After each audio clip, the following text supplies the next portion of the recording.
Thanks, Lily. Again, my name is Mark Sweet, and I'm the Director of Grants and Contracts at the University of Wisconsin-Madison. And it's my pleasure to welcome Christy Hermanson from the General Services Administration to talk to us again about SAM and the unique entity identifier. The FDP eRA committee has worked with GSA over the years on several different issues, and we'll be continuing to work with them in the future. As Lily mentioned, you can put your questions in the chat and I will monitor them. And depending on the nature of the question, we'll either have it during the session presentation from Christy, or we will have it at the end. If you'd like to speak, you can use the reaction, raise your hand, and we'll unmute you. So with that, I'm going to turn it over to Christy. Thank you so much for joining us again.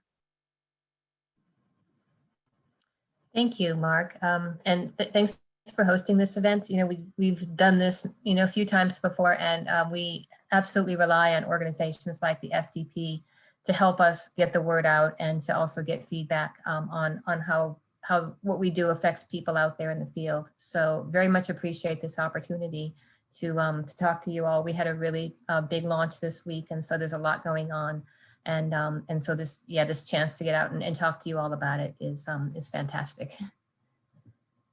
So I'm going to try to share my screen here.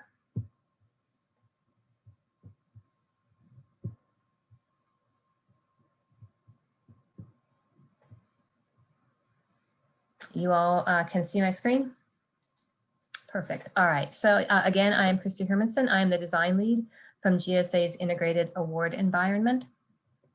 And we are the program office in the federal government that administers or manages SAM.gov, as well as other government-wide, really, transactional award systems. Work very much with the other federal agencies, as well as industry and organizations like the FDP on trying to make these government-wide transactional systems as you can see what our goals are here, really reducing barriers for interacting with the federal government, accountability, all of that. So, so yeah, we are the program office that hosts all of this.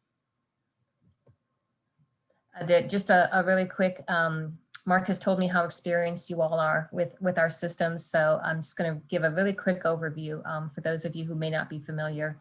These are the systems that we manage, the system for award management, really being the primary system. And then you can see all of the systems with the green background against them in that graphic there, CFDA, PEEPers, and let me see if I can minimize a couple of things so I can see my own slides. So PEEPers, which is a past performance system on the contracting side, CFDA, which is assistance listings, WDOL, FBO, FPDS reports, and as of Monday, SAM.gov really being transitioned into what is now the new SAM.gov. And then you can see we have a number of systems yet to come. I've got a few numbers here just showing the overall size of the program. You can see over 700,000 registered entities in SAM. And then as of Monday, this Monday, May 24th, SAM.gov was brought into all of those other systems that we had previously retired, and those systems had been living under the beta.sam.gov moniker for quite a while now. We were really anxious to get rid of that beta and make it all really just SAM.gov. So you can see here now there's a lot of functions that you can do in SAM.gov. If you've only been using SAM up until now, you will notice as of Monday, there's a lot more functions in the system that you get to when you type in SAM.gov to your browser.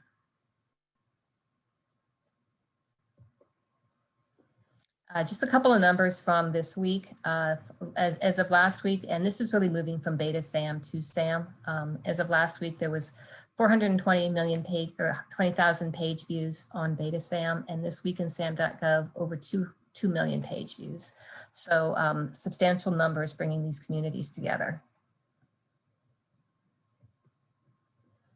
Just another quick overview of the roadmap that we've been working with. and you can see up all the systems that we have transitioned, most recently SAM. And then you can see up top there our ongoing UEI EBS work that we're doing right now, really transitioning that federal identifier from the DUNS number to a SAM generated unique entity identifier. And we'll talk some more about that. Okay, so public service announcement here. Because of the American Rescue Plan, we have a lot of new programs, a lot of new people eligible for grants in particular that are coming into our systems in support of that program. So as a part of that effort, there is now a 180-day extension to SAM.gov registrations. You don't have to do anything. This is something that we automatically applied in the system. So anyone that had an expiration date between April 1st of 2021 and September 30th automatically had those 180 days added to their expiration date in SAM. And this is just giving us some space to get all of those new people registered in the system that are now eligible through this new act. I'm going to have a sip of water. Okay. So as of Monday, when you went to SAM.gov, there was a brand new homepage. We'll talk a little bit about functionality in a few minutes. You can see there's a lot more functionality on that homepage than you had in the previous SAM. And when you sign in, oh, there we go. So this right here is just showing you on that homepage where, where some of the current or the old SAM functionality went. So you can see you've got your entity registrations, your exclusions. If you do any SCR or buyer preferred reporting, there is a brand new section called entity reporting, and that will expand one day to include all the subaward reports. So that's going to be all of your after award reporting that you do. We have the get started links, which is for getting started with a brand new registration. Renew entity if you want to renew an existing entity registration, and then checking registration status. So if you've submitted an entity registration and you want to check where it's at in the process, you can go to that status tracker. And then all of the extracts for exclusions and entity registrations fall under data services. You can also get to them through these landing pages by clicking entity registration or exclusions. There's also a path under those pages to get to those extracts. And then you've got the search of entity registration and exclusion information. And we can look at the system. After we get through these slides, we can look at the system a little bit and show how some of this works. And then when you sign in, your My SAM page has been replaced with what we call the workspace. And you can see you've got your entity management up top for your entity registrations, a user directory of all your users, and then you've got a system accounts area as well. And we'll talk about system accounts in a moment too. All right, so one of the changes, talking about what's changed since in the transition, one of the big things that we did is that we moved the search for entity registrations behind sign-in. And a lot of people have asked us, why did you do that? Because right now you don't have to be registered in SAM. And there was a little bit of confusion that people have had on who gets to see these. So you don't have to be registered in SAM to see and search entity registrations, but you do need to go to login.gov and have a login account and go through. It's getting a username and password, and we do have multi-factor authentication, and you have to go through that process to be able to see the entity registrations. And there's a number of reasons we did this, but really the primary driver behind this, or one of the biggest reasons, was when you look at those entity registrations, if you are signed in and you have additional privileges, you have access to a lot more information than just the public information. And this is a way of essentially enforcing that people who have those additional roles are signing in and have all of the information that they have access to available, so that as they're making these big decisions and doing research into entities, that they are doing it as signed in users with the full picture in front of them, and that nobody is looking at these things with a partial picture. So, so the biggest driver was really making sure that people who need to see the extra data are seeing it as they're working with this data.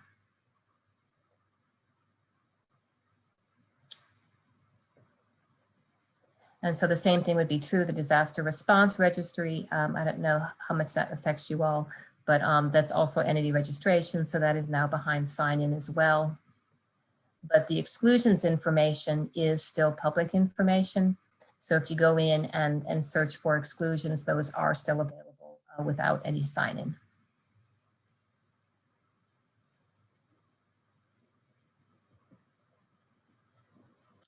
So the other piece that we moved, along with bringing the entity registrations themselves behind sign-in, we also brought the entity registration status checker or tracker behind sign-in. And the other thing we did was we restrict who can see the status of an entity in the registration process to either federal users or the entity themselves. So if you do not have a role for that entity, you are no longer allowed to go in and look up somebody else's entity. And the status tracker really is tracking the period from the time that you, the time really that you start an update of an entity registration or putting something into draft status through submission until the time that it's active. So that if you have an entity registration that is in process, you can go in and check really where it is in that process. Once it is active, the search of SAM.gov will allow you to see any entity that is already active. So the status tracker really is just during that time period when something is in progress and or has been submitted and is not yet active, so that the federal government can go in and see, oh, you know, it's working its way through the process, or you as an entity can go in and see where you're at in the process.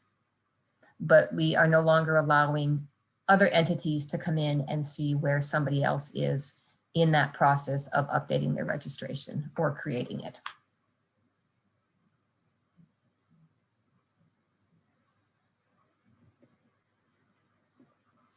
Okay, so the unique entity ID. So today, and for a really long time now, actually, the DUNS number has been used as a unique entity identifier across the US federal government. And really as of July 10, 2019 is when the new standard for a new unique entity ID was published in the Federal Register. So that's almost 2 years ago. So the federal government has been slowly moving towards replacing the DUNS number with a non-proprietary ID that is requested in SAM.gov, and it is also assigned by SAM.gov.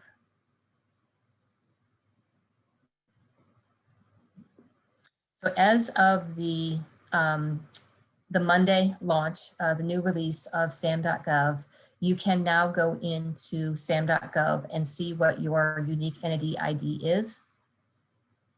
It's not the official number yet. The official unique entity ID for entities across the federal government is and will remain the DUNS number until April of 2022. So we are displaying these side by side to allow both federal agencies and you to prepare for the transition, to go in and update any internal systems that you have that currently rely on that DUNS number. So we're making it visible, we're publishing it, everyone can see what your number is. You can start to make that transition. But until we flip that switch in April of 2022, the DUNS number will be your authoritative official government ID for your entity.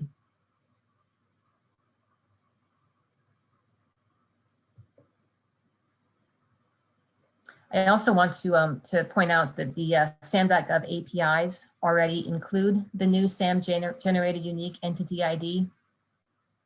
The systems really across both the federal government and industry needed a lot of extra lead time to be able to take and update to use the new ID.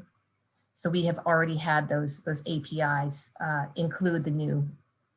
So agency systems are in the process of updating, and that API is available for people to test against or integrate with. And this is really across all of our APIs. I'm showing the public SAM API here, but it's really across all of our APIs. You can see those numbers now.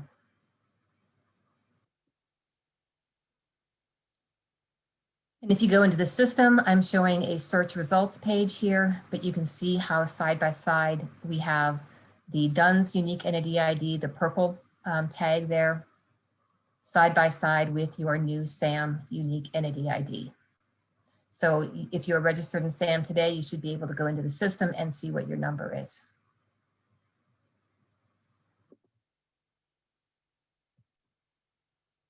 This is a display page, and you can also see if you click on one of these search results, drill down into the display page. And any one of these sub pages that you click on throughout this side menu is going to retain this header, and that unique entity ID alongside the DUNS will be available.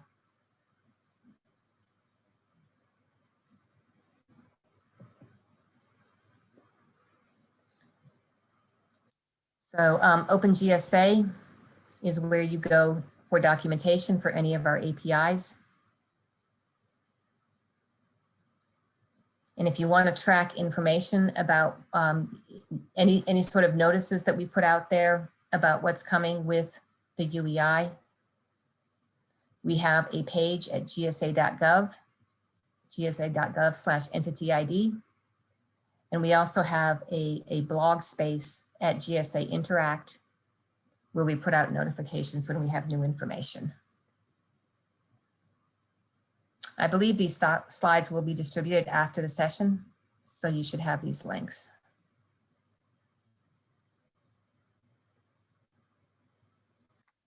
So as part of the transition, we turned off our SOAP services and replaced them with REST APIs, which are now available. It says for testing here, but they're really available for use as well. We've been testing for a while.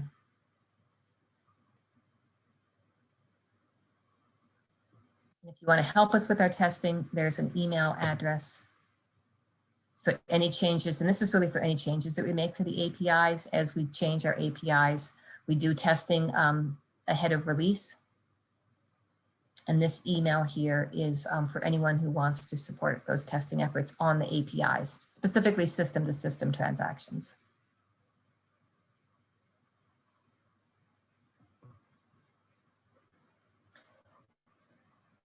So non-federal users can use system account functionality. And in the workspace, when you sign in to SAM.gov, you will have a dashboard item called System Accounts. And from there, you can go in and you can see there is a button. If you, this dashboard here, each of these links for these headers of the different sections, if you click on it, will take you to a second level page for managing all of those records. And if you click on System Accounts, it will take you into a System Accounts workspace. And from there, you will have a listing of any system accounts that you have. You can manage those records, and then also go in and create a system account if you want to take and pull data from any of our systems.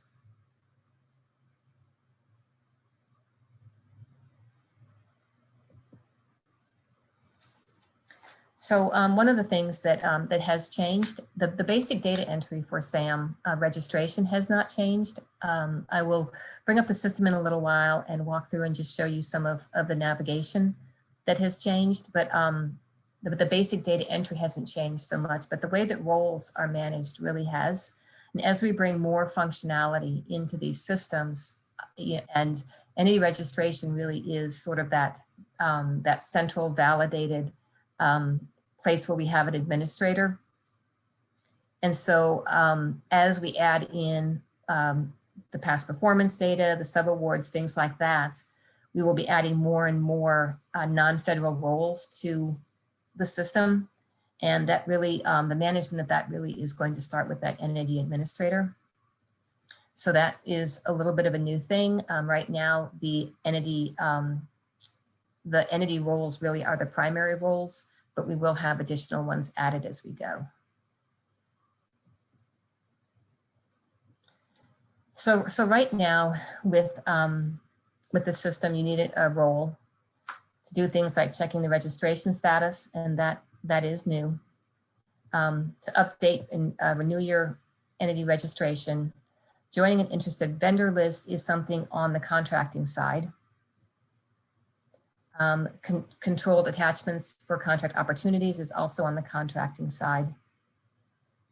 To use the user directory. So if you have a role with an organization, you will have access to a user directory so that you can find others in your organization.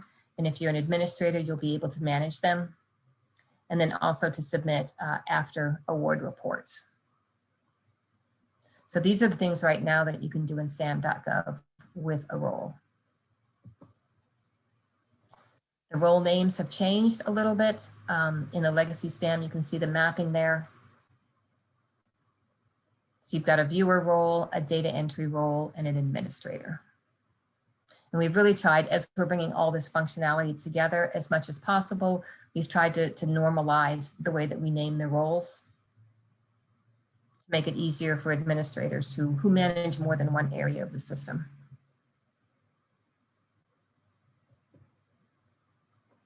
And I believe you'll have these slides, so I'm going to go through this fairly quickly, but you will have in this slide deck a list of what you can and cannot do with each of the different roles. So you've got the viewer and the data entry, and then the administrator. And we absolutely recommend, we get the question a lot, can you have more than one administrator? And not only can you have more, we actually recommend that you have more than one administrator to keep any entities from becoming orphaned, you know, as people come and go. So, yeah, so if you don't have more than one administrator, as an administrator, you can go in and assign that role to anyone that you'd like and have multiple administrators.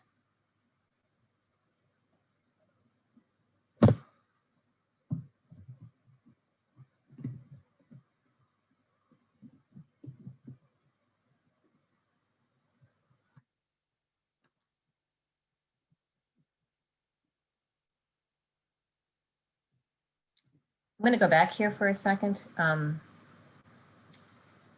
have this list of questions that Mark had given me in my lap, and I realized that I'd missed answering some of them on the UEI. So I'm going to go back to the UEI for 1 second.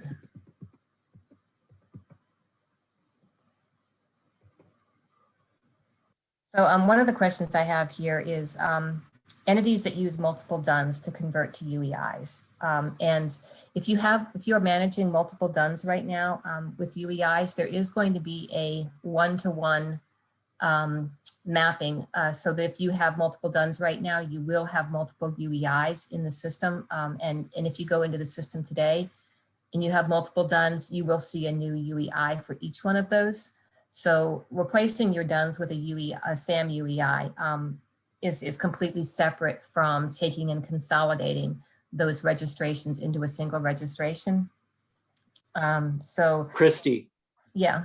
So one question that came in that I think is specifically related to what you're talking about now. Someone had said that they, for one of their existing registrations, it does not show a UEI. What should they do? Okay. If they have a registration that does not show a UEI. Yeah, Okay. Correct. Okay. Yeah, I mean, if that's the case, I think the place to start would be to log an issue with the Federal Service Desk at FSD.gov.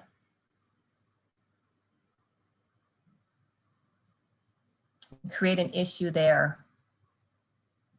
And then that issue should make it through to us and if you put in there what the DUNS number is, and then somebody can go in and investigate that and figure out why it doesn't have one. because every registered entity right now should have one, and it should be, if you have multiple entities, there should be a separate UEI for each one still.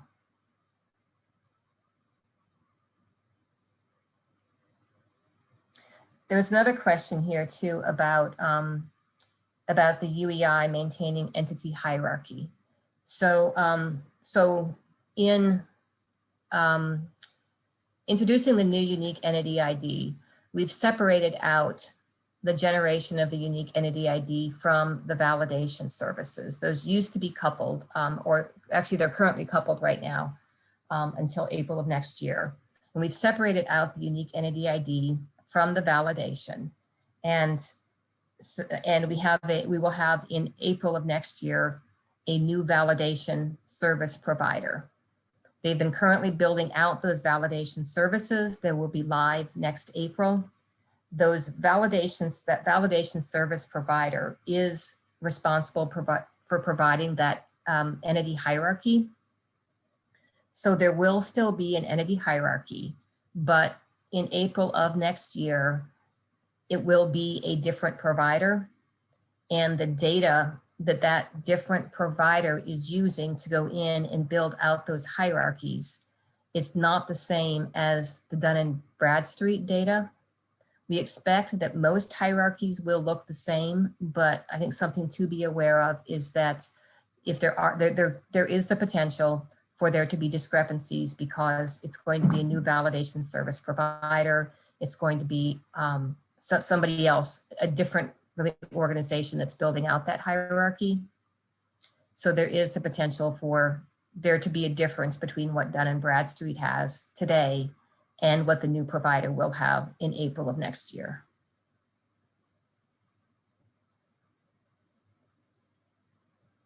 There's also a question here on when other federal agencies will start using the UEI, such as grants.gov. And it's really up to the different agencies on an agency by agency basis to put together their own path forward with the new. We have been working with them. They were part of all the initial working groups. We have a change control board, which has representation from agencies across the federal government. So we've been working very closely in supporting those agencies. We don't have necessarily their timelines, but the other agencies are definitely working on this transition with us. But I think you'd have to talk to specific agencies to really understand their timelines. So Christy, I just want to add something here. I think, and maybe Lori and others on the eRA committee, we can make a note of this. Perhaps it would be useful for us to bring in a few of our FDP federal partners for a session in September to have them talk to us about their agency plans for the transition to the UEI. There were several questions that came into the chat related to this. So I think what Christy said is important to note. GSA is really the provider, but the agencies are the ones that are going to drive when we should be using the UEI on grant applications. So there was an answer to one of those questions. I'll just repeat it. I think we need to wait until the agencies tell us to use the UEI on grant applications or financial transactions or whatever. So maybe we'll try and have a session with our federal partners in September. Thanks. Yeah, I know, after I got this question, I went to grants.gov and they have some information. I don't want to speak for them, but there is information on their website right now about the forms that they've updated to include the new unique entity ID. So there's definitely some information out there, but yeah.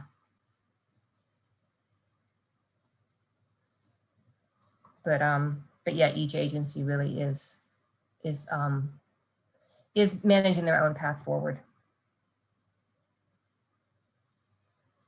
Okay.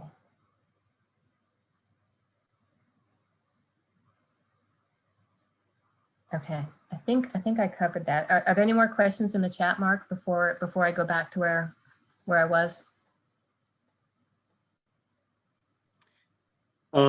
Not related to the UEI that haven't been answered. Okay. All right. Yeah. Sorry for jumping back and forth like that. I just realized that I had missed a bunch of things when I covered this section.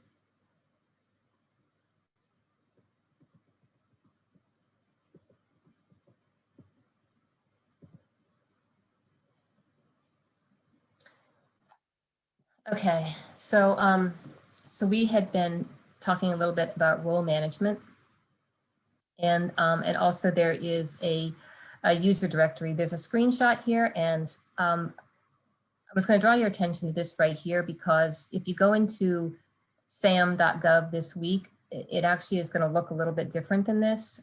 This is when we had the launch on Monday. This is one of the areas with that role management.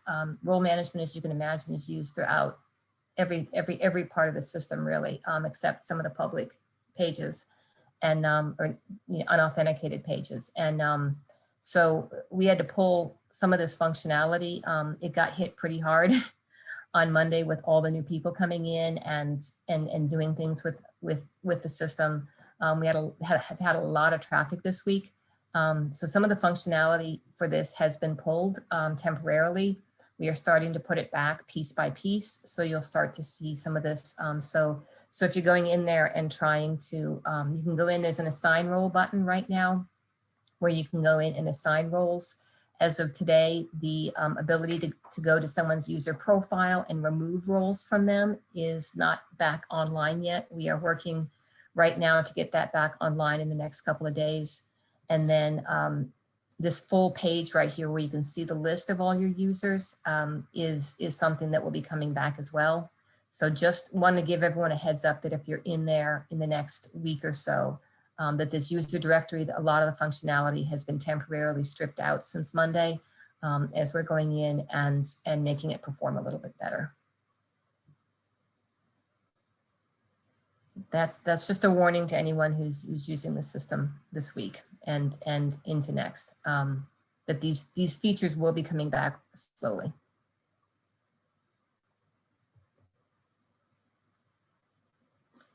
So there's two different ways to assign a role right now in the system, and one, we call them top down and bottom up. If you click on that assign role, you're going to get a form that looks like this. And what this right here allows you to essentially invite someone to get a role in the system. You can put in their email address. And then the way that roles work, because we have all the different functionality from the different systems here, and the roles really need to be by what we call domain. You go in and you give them a role. So in this case, we're giving someone an administrator role, but then you also will be selecting a domain. We have the different domains: contract opportunities, which was the data that came in from FBO, assistance listings, data that came in from CFDA. But when you go in and assign a role, it's really going to be by domain and then also by entity. So if you're managing multiple DUNS numbers, you will select one or more of those DUNS. You will select what domain you want to give that permission for. Oops. And then you will give them any sort of explanation that you'd like to help them understand what this invitation is. And then you submit this form. They will get an email. If they do not already, I think I have this, yeah. They will get an email. It's going to be sent to that address. If they don't already have an account at SAM.gov, they will be given guidance and links that will tell them how to sign up and accept the role. If they already have an account, they'll still get that email, but they'll be given a link to sign in. And when they sign in, a pop-up is going to tell them you've got a role. You can accept it now, or you can go to your workspace later and accept it later. And the way it works is that the very first time that you invite someone to accept a role, they must accept it. And at that point, they are linked to your organization. Once they are linked to your organization through that initial role, then you can automatically go in and manage their roles. You can assign them additional roles. You can delete their roles as an administrator, but the very first time they do have to accept that first one.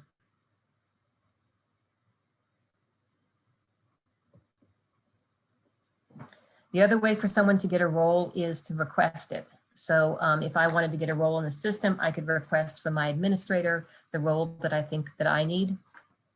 And it's going to be a very similar process. They're going to go in and identify the DUNS number that they want the role for. They're going to select their role. They'll select what domain. They'll provide you a message if you're the administrator telling you why they need the role. And then they'll click that finish button. And then that request will go to an administrator. They'll get a notification and they can go in and as an administrator, you can go in and you can edit.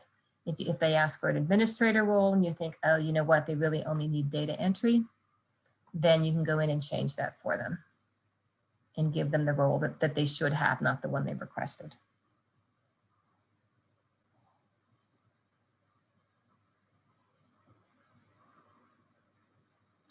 And this right here, when you sign in into your workspace, that add a new role, that role request is at the bottom of that right-hand column in the workspace. And the roles that you can request, and I actually misspoke a little bit when I said administrator, because the only roles that you can actually request are data entry and viewer. The administrator role is only given top down. An administrator has to go in and initiate that assignment, but the data entry and the viewer role, somebody can request.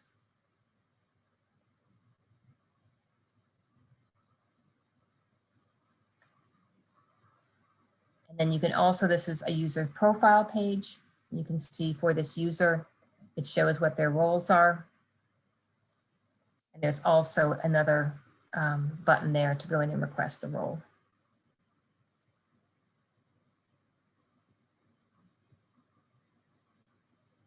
Then requests, if you're an administrator and somebody requests a role, you will have this requests page in your workspace. And this is where you really manage all of those requests.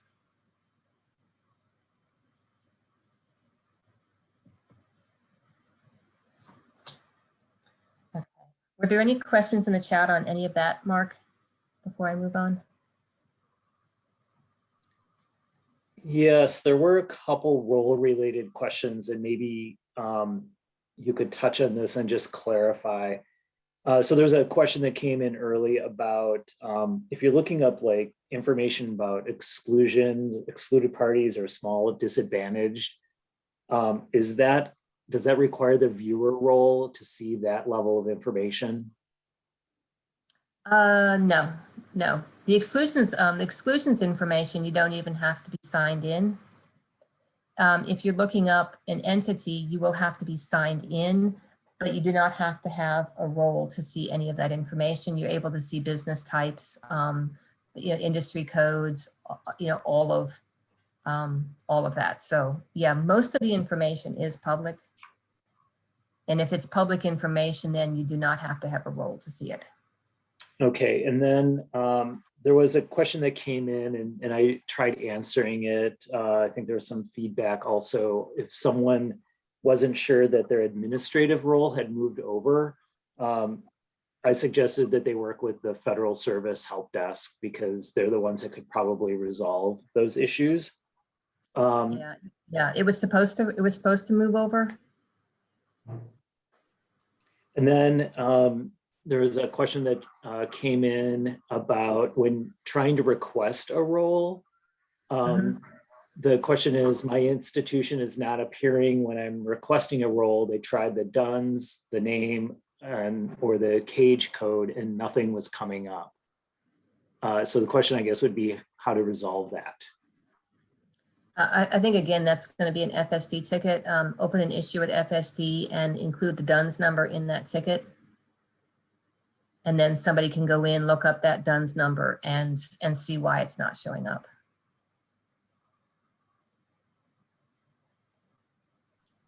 So I think, so the question going back to the exclusion information, the question was, every time they try to search for an institution, they get prompted to log in. So I think, I don't know, Christy, if you were planning on showing anything live, but I think some people weren't looking at at least I've experienced at my institution already, people weren't using the search page because there's a lot of options on the search page, and I'm wondering if that's part of what could be happening there. So you're talking about searching for entity registrations? No, I think it's for looking for excluded parties. So the exclusions, you should be able to go in and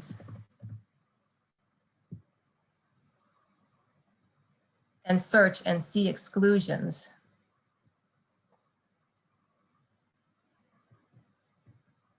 Without signing in. And that should never prompt you to sign in. And the way, if you look at, you can see we have all these different domains now that are part of our search, right? And so there's this entity information domain. So if you are using entity information includes everything that's in registrations and exclusions, so you can actually see them side by side. I can only see exclusions here because I'm not signed in. So if they're seeing this message here at the top, that is just a warning that you're only seeing the exclusions information. And that if you want to see, entity information is both exclusions and registrations. And this is a big warning telling you that you're only seeing the exclusions, that you're not seeing the entity registration piece because you're not signed in. So if this is the message that they're getting, it's probably because they are searching entity information, which is like I can narrow down to just entity registrations, or I can narrow down to just exclusions or disaster response. If I do entity information, then it's all of it. So this is warning you that you're just seeing the exclusions. And when you go in and do a search, so there's a specific question that you could use the DUNS or the name for those exclusions pretty quickly. Right here, yeah. These we have these accordions so that you can see all the different options that are available. But if you open that up, you can see entity name, the DUNS, the new SAM unique entity ID or cage code.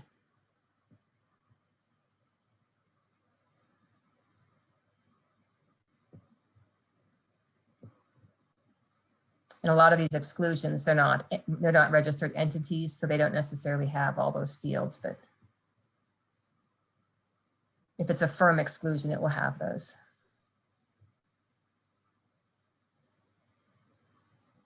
But not all exclusions are registered entities.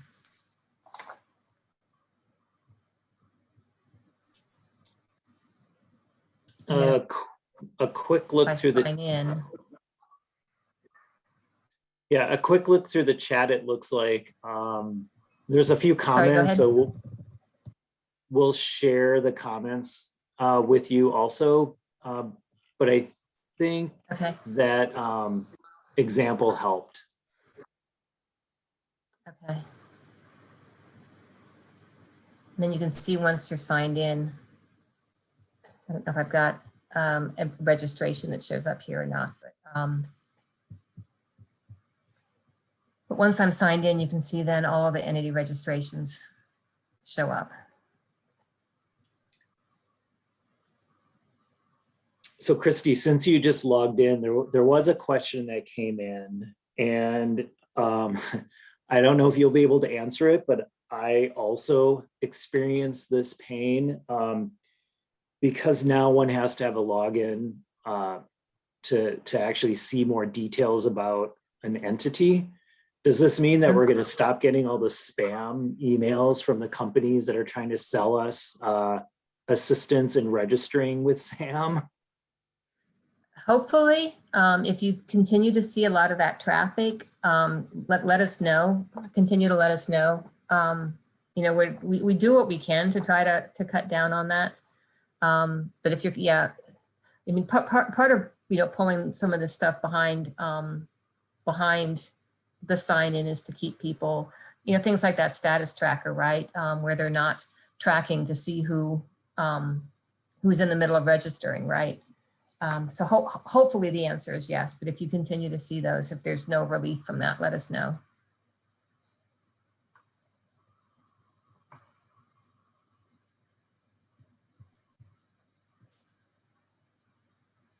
All right, well, while I'm here, I don't have any registered entities in this because this is production. I've only got registered entities in our alpha, our test environment. But you can see this is the workspace. If you want to do that role request, I can go in and ask for data entry, request a role.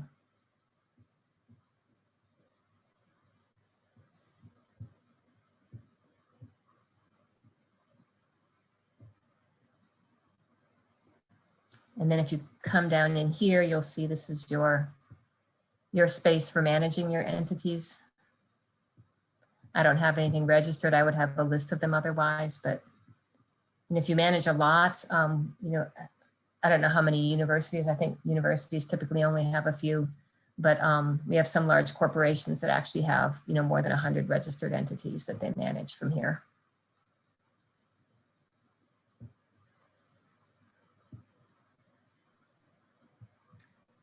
Christy, were you going to go back to your slides? I am, yeah.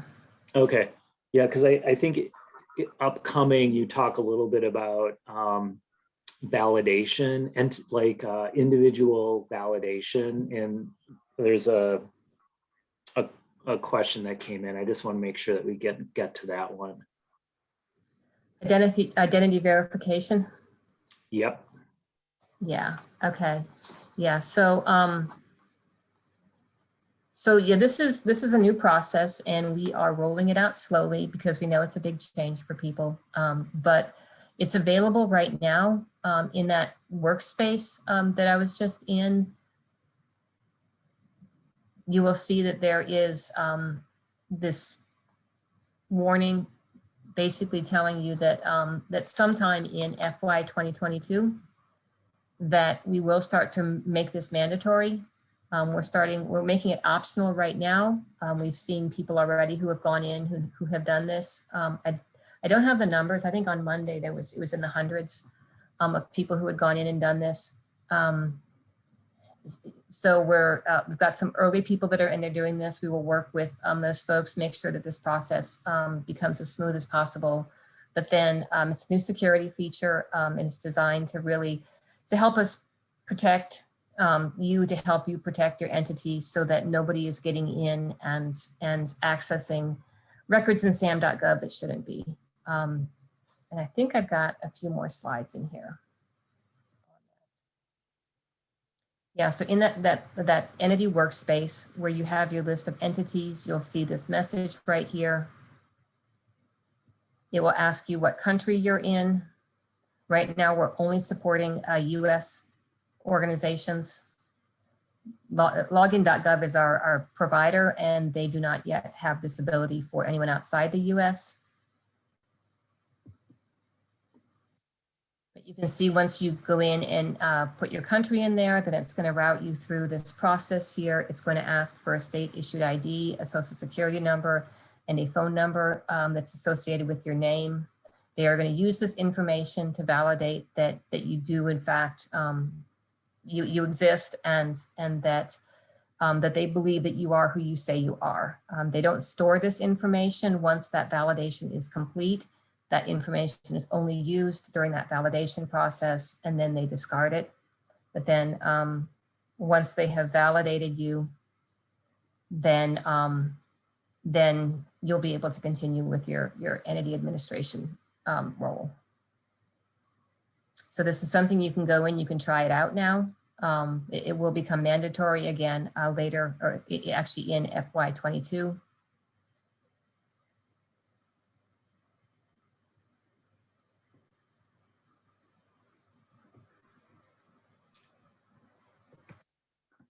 So Christy, are there more questions on that? Yeah, just a couple. I actually have one. So if one were to go in now and verify your identity as an administrator, is it a one-time thing, or does it happen periodically? Let me get back to you on that for sure. It's not an annual thing, I don't think, but I don't think it's a forever thing either. Okay. And then many folks remember within the last 2 years, there was a need for notarized letters. Could you just, I think those notarized letters are no longer needed if one entity has already provided them, but could you just confirm that? So yeah, so the notarized letter, if you've provided a notarized letter, then you don't need to provide one again. I think as long as that entity administrator maintains continuity, which really means that that entity doesn't get orphaned. Like if you have an administrator leave and that account gets orphaned and there's nobody who has access to it, and you have to go in and establish a new administrator because it's orphaned, at that point, then I believe that the notarized letter process comes into play again. So I think it's really important not to make sure that your entities don't get orphaned, but as long as there's that continuity of ownership from one administrator to the next, then the notarized letter is a one-time thing. Does that answer the question?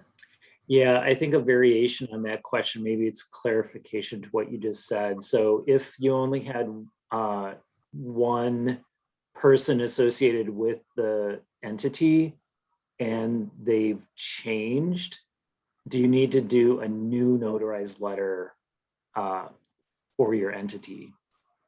As long as your current administrator grants permission to somebody else, then you're fine. Which is a good reason to have multiple administrators. Yes. Yeah. Yeah. It's really just, yeah. Your administrator can go in and assign that role to multiple people. And as long as there is somebody who is able to confirm that the next person, should have access to it, then we don't need the notarized letter again. It's really only those entities that get orphaned where nobody is an administrator for a period of time. And somebody new comes in and tries to take over an account that has been orphaned.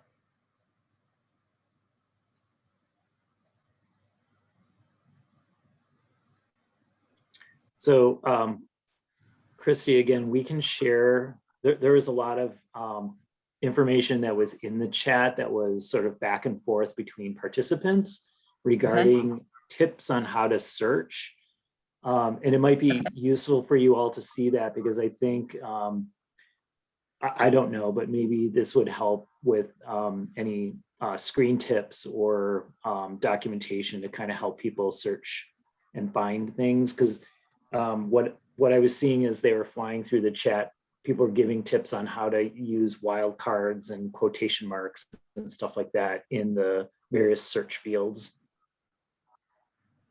Okay, sure. Yeah. And if anyone has feedback that they want to put into the chat on how to improve search or what features are not there that you want, now that we have brought these systems together, there is going to be some focus on, and search is one of the first things that we're looking to make some improvements on. The first thing on our agenda really is, you mentioned wildcards, but is Boolean search. And we've had a lot of people really asking us for a little while now to add Boolean search operators. So if there's features like that that you want to see added into the system, go ahead and put them in the chat, because we are going to be looking at that. We're actually actively working on it right now, improving search. Christy, is there on the SAM.gov website, I guess I never looked for it myself, but is there a link to provide feedback or send questions? Is that something that's built right into SAM? There is, and I've got it on a slide, but let me actually show you on the site instead. It's at the bottom of every page.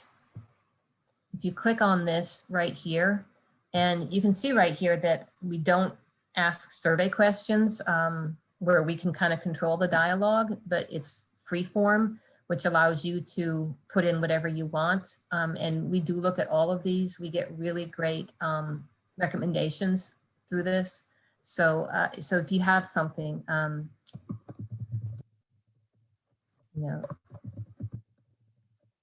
want to see. So they know that you can go and submit that like that. And we do read all of those. And we really look at how many different requests we get in different areas and use that to prioritize the work that we're working on. So yeah, absolutely give us feedback if you've got suggestions.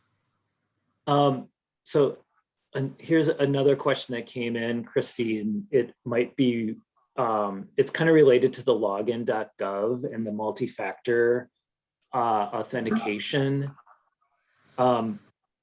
Someone's asking that the access codes are being sent to the work phone because they're working at home. They've been using backup codes and they're running out of backup codes. How do they get more backup codes?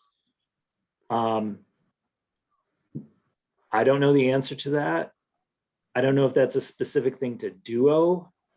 Before Christy, you answer, I'll just make a suggestion. So we use Duo at the University of Wisconsin, and through login.gov, you can actually link as a third party authentication so that when I log in through login.gov, I get on Duo on my phone under third party, I get the code right there. I've switched from using my office phone because it used to call me and give that. The Duo third party works. So if you have that enabled, that should work for you. And I see that there are some people that are giving suggestions on the backup codes in the chat. Yeah, I'm gonna let you all take that, but yeah, because Right. that's a better answer than I had. Yeah, I mean, really, there's actually a slide in here that talks about how login.gov really provides, like if you have questions specifically about that, then those are really, you can come to our service desk, but we would really be reaching out to login.gov to find those answers. And you know, I know there's a lot of different options for how you want to do that multi-factor authentication.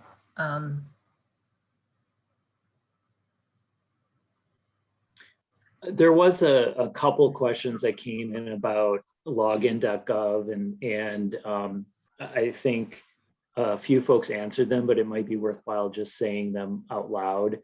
I know some people have personal login.gov accounts for various reasons.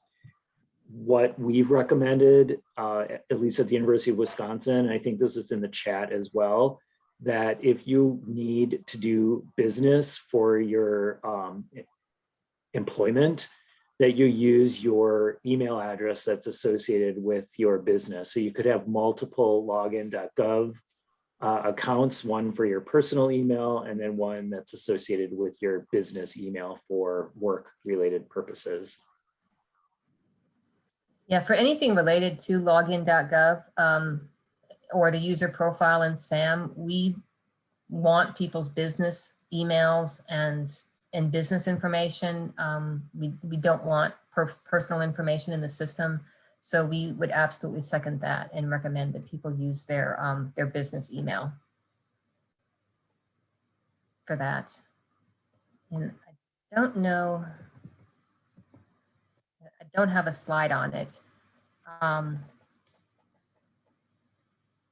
Okay, wait, yeah, right there it says.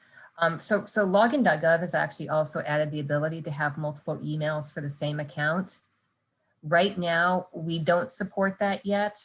We are working to be able to support multiple emails for the same account so that, you know, if, you know, and this is really for people who, you know, maybe are contractors who have a federal government email as a contractor and also a business email with their business to be able to take and have a view that they need on the federal side versus a view that they need as a contractor. And they would have very different roles for those. So we are working to get that into place. So if you have multiple emails that you have associated with the same login.gov, we ask that for right now, you only use one of those with your SAM profile and always use that same email for SAM login.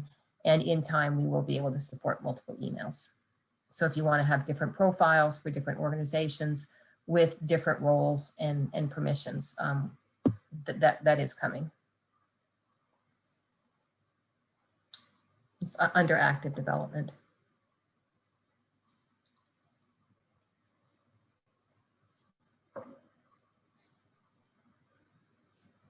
Christy, I don't know if you have more slides that you wanted to go through. There's not very many. I think at the end, there was just, I think. Plug for the service desk. Yeah, and really just letting people know that we've started the process of integrating SAM.gov and FSD.gov. We still have to keep FSD.gov, open as a separate site because it supports other systems that we manage, including like CPARS, ESRS, FSRS. But we have started the process of doing that integration. And so you will notice, for example, and I can show what this looks like actually better.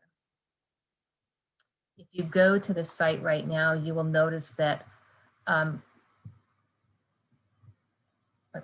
here's the help page. If you click on assistance listings, for example, this is opening up a new tab and it's taking you over to FSD and giving you all of the knowledge articles that we have on assistance listings. So you will see that there's a lot of links, both links from this help page and really throughout the site. If you go,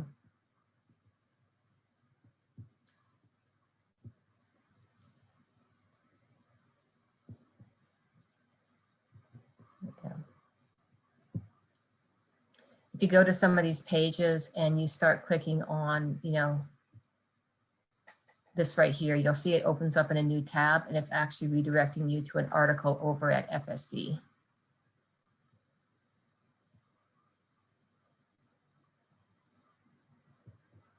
So that slide was really just letting you know that we are starting to integrate these sites more and more, have a single source of knowledge and training materials and all of that. And that source is hosted at FSD. FSD was redone back in, I think that release was in December of 2020.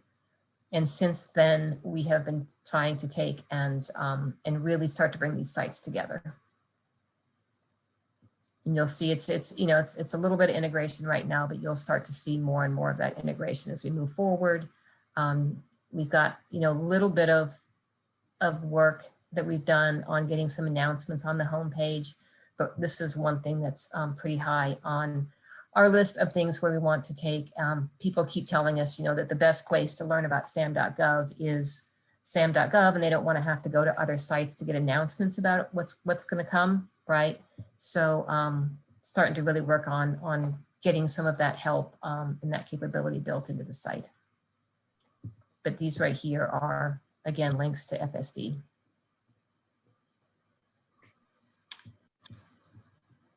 And Christy, one of the things that we discussed quite a bit at within the FDP are ways to try and streamline universities and federal agency interactions. And there was a discussion at a session that we had earlier today.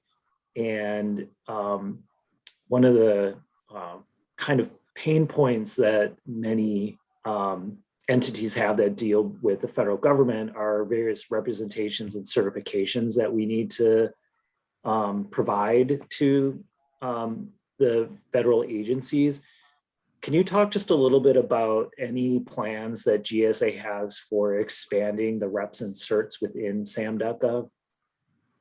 Are you talking about the reps and certs specifically for financial assistance awards, or are you talking about the contracting, the FAR and DFAR reps and certs? I would say that for most university participants at FDP, they're interested in both of those. Many of them have both grants and contracts. Mm-hmm. So I'm just going to ask for a second. Nancy Good, I guess she's muted. I was going to say one of my colleagues is on the line. I was going to see if she could answer that better than I could.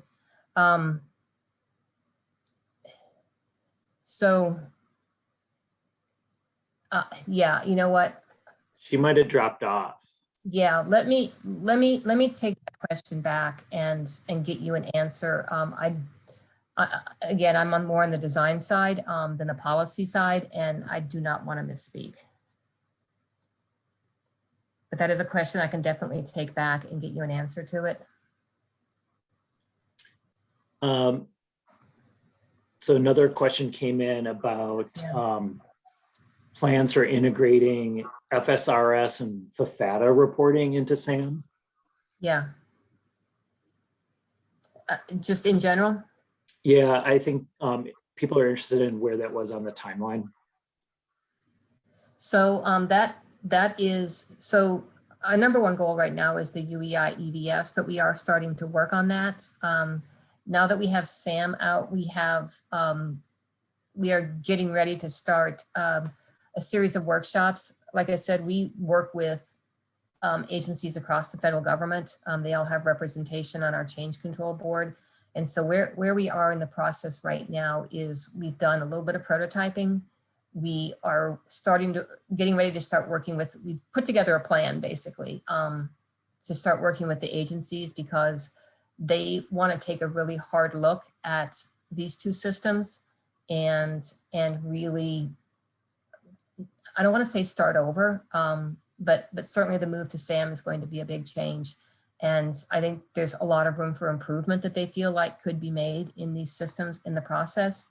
So right now we're doing some prototyping and there's going to be some ideation really with other government agencies participating to see if we can take and improve how that's done. There's some talk of consolidation in some of that reporting. And so really we're getting ready to streamline that process. So this might be another area just within the FDP, we could work with our federal partners and give them our thoughts and ideas on FFATA reporting, and they could take that back to the working group at GSA. Is that a fair statement? So each agency has a CCB rep across the 24 CFO agencies. So they have CCB representation. So if you have federal partners, I don't know what their relationship would be to our CCB rep. But if you have feedback for them, I think you would want to tell them to find their CCB rep. So the question is, what does CCB stand for? Oh, sorry, Change Control Board. And is that within the CFO side of the agencies? So I'm not sure how they're assigned, but our program is funded funded primarily by those CFO agencies, and so they all have representation on a governance board, and they all contribute to really oversight and making sure that operationally what we're doing works for them.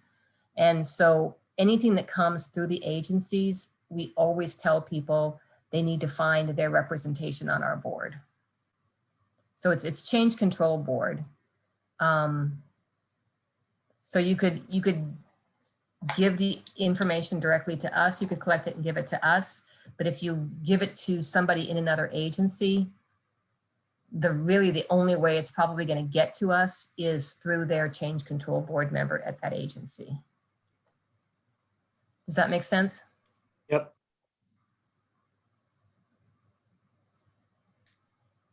Any other questions or comments for Christy?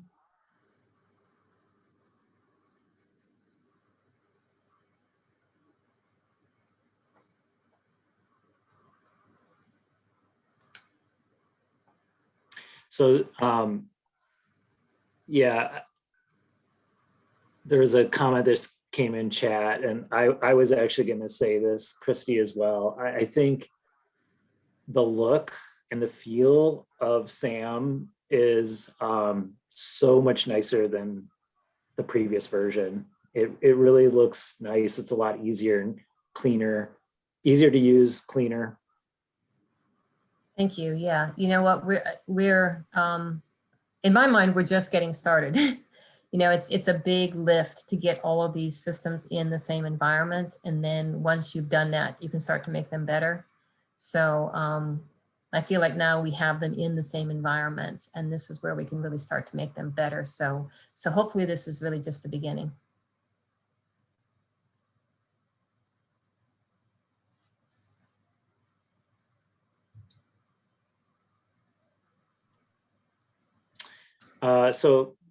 Another question came in about roles. I think, so the question is, people who need to submit the SCR, what role should they be given if you do not want them to be able to update an entity registration? So entity reporting is its own domain now. And if I go back here to the workspace and then come down here to select a role, see how there's this data entry under entity compliance, and that's actually a mistake. It should be entity reporting.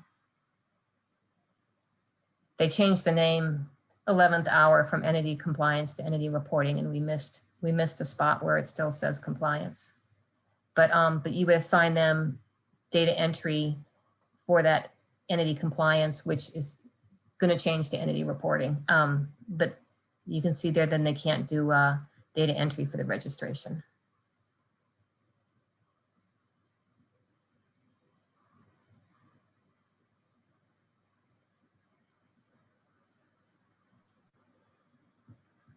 Any other questions?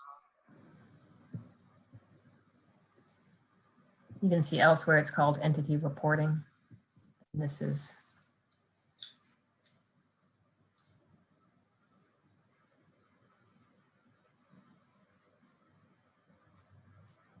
well, I think with that, I am going to give a big thank you to Christy for joining us again today. This was really helpful. I think it's great you guys have been able to get this far. You made it. I was, I actually went in, I told you last week that I was not going to go in on Monday or Tuesday or Wednesday.